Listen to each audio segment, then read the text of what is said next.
જે અનેક પ્રકારની માંગ છે, આજે જે બજેટ રજૂ થવાનું છે ત્યારે ખેડૂતોની દેવા માફી, સિંચાઈના પાણી સહિતની આ સાથે ટેકાના ભાવ સહિતની અનેક માંગ છે। આ સિવાય પણ જ્યારે લોકસભાની ચૂંટણી ખૂબ નજીક આવી રહી છે, ગત વિધાનસભા ચૂંટણીમાં જે વાયદાઓ સરકાર તરફથી આપવામાં આવ્યા હતા, ક્યાંક હજુ પણ અમુક વાયદાઓ પરિપૂર્ણ નથી થયા, ત્યારે ખેડૂત વધુ શું અપેક્ષા સરકાર પાસે રાખે છે?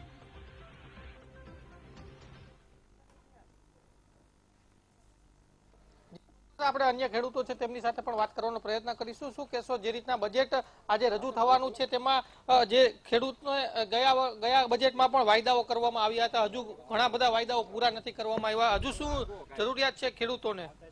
પાણી, વીજળી બસ અને ખાતર પોતરમાં ભાવ ઘટાડતી એ જ જરૂરિયાત છે, બાકી અમને સહાયની જરૂર નથી।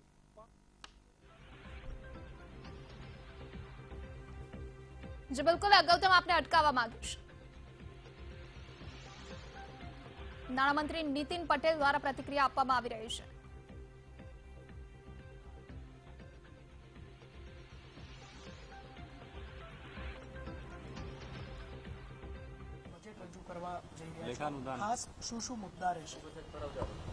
ગુજરાત વિધાનસભામાં આજે નવા વર્ષનું બજેટ હું રજૂ કરવાનો છું।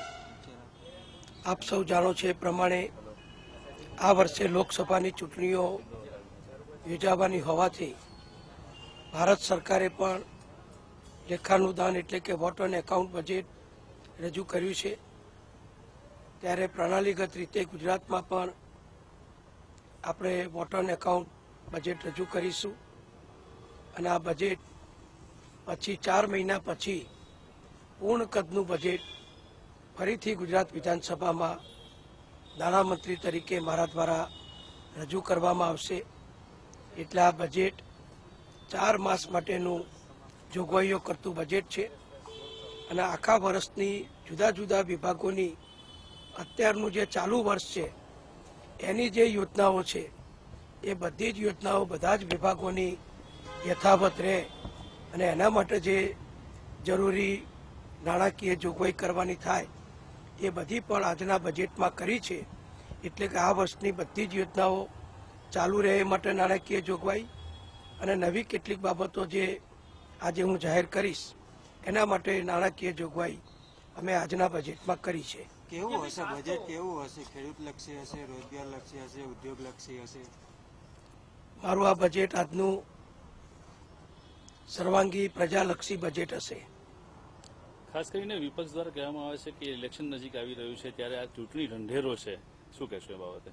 નહીં, હજુ તો મેં બજેટ રજૂ પણ નથી કર્યું, તો વિપક્ષના મિત્રો વગર સાંભળે વગર વાંચે કોઈ જો ટીકા કરતા હોય તો એ વ્યાજબી ને યોગ્ય નથી। નીતિનભાઈ, કેન્દ્ર સરકાર દ્વારા ટેક્સ સ્લેબમાં ફેરફાર કરવામાં આવ્યા છે, ટેક્સને લઈને કઈ પ્રકારની રાહત હશે, કોઈ અપેક્ષા છે? નહીં, જો આપનો પ્રશ્ન ખૂબ અગત્યનો છે, કારણ કે જીએસટીનો કાયદો આવ્યા પછી હવે કોઈ પણ રાજ્યને કોઈ પણ ટેક્સ માળખામાં ફેરફાર કરવાનો સીધો રાજ્યોનો અધિકાર નથી। કોઈ પણ ચીજ વસ્તુઓ પરના ટેક્સમાં કોઈ પણ ફેરફાર કરવો હોય તો ફક્ત ને ફક્ત જીએસટી કાઉન્સિલને એનો અધિકાર છે।